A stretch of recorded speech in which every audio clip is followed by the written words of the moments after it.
আসসালামুআলাইকুম। নতুন আরেকটি রেসিপি। আজকের রেসিপিটি হচ্ছে ইলিশ মাছের ডিম দিয়ে মজাদার এই চপ। ইলিশ মাছের ডিম দিয়ে অনেক ভুনা বা অনেক রকমের কারি খেয়েই থাকি, তাই না? আজকে আমার রেসিপিতে থাকবে ইলিশ মাছের ডিম কিভাবে প্রসেসিং করে মজাদার একটি চপ বানিয়ে নেওয়া যায়, যেটা মুখে লেগে থাকবেই। আর এটা গরম ভাত, পোলাও বা যার যেরকম ইচ্ছে, ইভেন খিচুড়ির সাথেও কিন্তু অসাধারণ। তো চলুন আজকের এই রেসিপিতে কি লাগছে ফার্স্টের দিকে একটু দেখিয়ে নিচ্ছি। আর কতটাই তুলতুলে এবং ক্রিস্পি হয়েছে দেখে নিশ্চয়ই বুঝতে পারছেন। এই জন্য আমি এখানে নিয়ে নিয়েছি 4টি ইলিশ মাছের ডিম। ইলিশ মাছ আনার পর 4টা ইলিশ মাছের ডিম ডিপে রেখে দেওয়া হয়েছিল, সেটাই এখন ডিপ থেকে বের করে প্রসেসিং করে নিচ্ছি। আপনারা এক্ষেত্রে 2টা ইলিশ মাছের ডিম বা একটা যার যেরকম ইচ্ছে ওভাবে নিয়ে নিতে পারেন। ফ্রিজ থেকে বের করার পর অবশ্যই লবণ দিয়ে ভালো করে ধুয়ে নিয়েই রেডি করে নিতে হবে।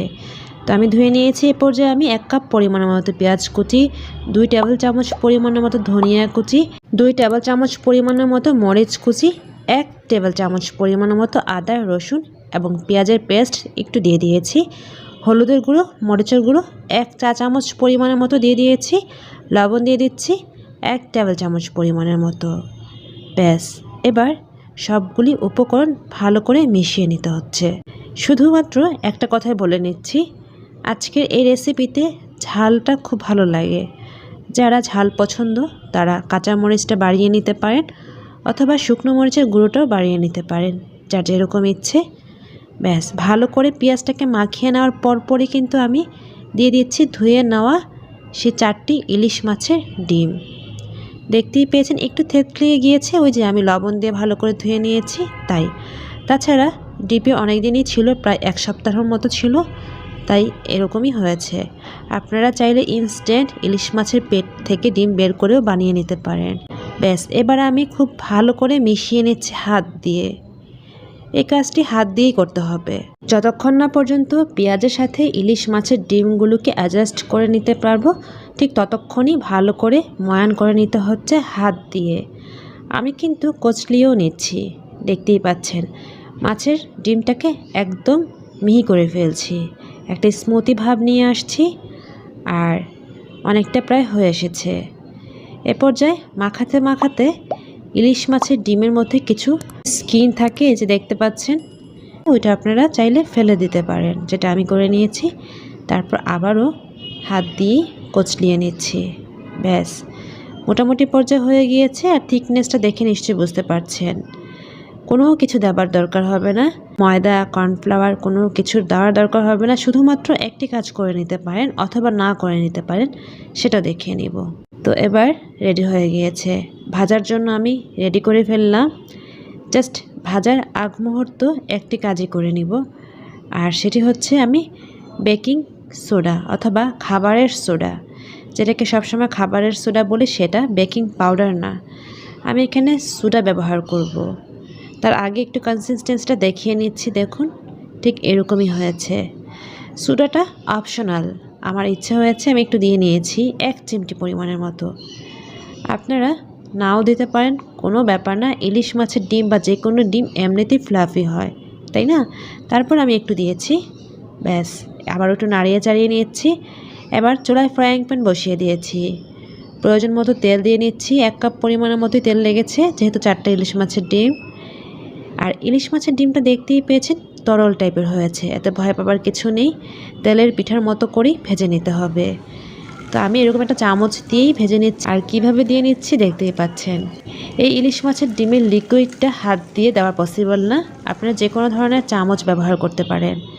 তো দেখতেই পাচ্ছেন আমি কিভাবে ডিমগুলোকে তেলের মধ্যে দিয়ে দিচ্ছি। দেওয়ার সাথে সাথেই কিন্তু ডিমগুলো ফুলে উঠছে। এবং এই ইলিশ মাছের ডিমটা কতটাই ফ্লাফি হয় সেটা না বানালেই মিস করে ফেলবেন, এতটাই মজা হয়। যারা ডিম পছন্দ, ইলিশ মাছের ফ্লেভার পছন্দ, তারা তো 100-এ 100 দিবেন। যাই হোক, মিডিয়াম থেকে লো হিটে ইলিশ মাছের ডিমগুলোকে ভেজে নিতে হবে। চুলার আঁচ বাড়িয়ে দিলে একটু পুড়ে যাবে। তো আমি উল্টিয়ে নিচ্ছি, দেখতেই পাচ্ছেন কতটা ক্রিস্পি কালারফুল হয়েছে, সেটা আপনারা ফার্স্টের দিকেই দেখে বুঝতে পারছেন। তো এভাবে একবার বাসায় ট্রাই তো করাই যায়, তাই না? ইলিশ মাছের ডিমের ভুনা অনেক খেয়েছি, ইলিশ মাছ দিয়ে করলা ভাজিও খুব মজা হয়। বাট আজকে আমার রেসিপি ফলো করে একবার বানিয়ে আমাকে কমেন্ট সেকশনে জানিয়ে নেবেন আপনাদের কার কাছে কেমন লেগেছে। এতটাই ভালো লাগবে যে আপনারা আমাকে 100-এ 100 দিবেন। যাই হোক, এরকম ব্রাউন কালার হয়েছে, এবার আমি তুলে নিব। একটু উল্টিয়ে নিচ্ছি, এটা ঠিক এই পর্যায়ে হলে তুলে নেওয়ার উপযুক্ত হবে, যেহেতু একটু ফুলে গিয়েছে দেখতেই পাচ্ছেন। আর এই ফুলাটা হয়েছে কিছুটা খাবারের সোডার কারণে। খাবারের সোডা যদি নাও দিতাম তাও কিন্তু মাছের ডিমগুলো ফুলে উঠতো।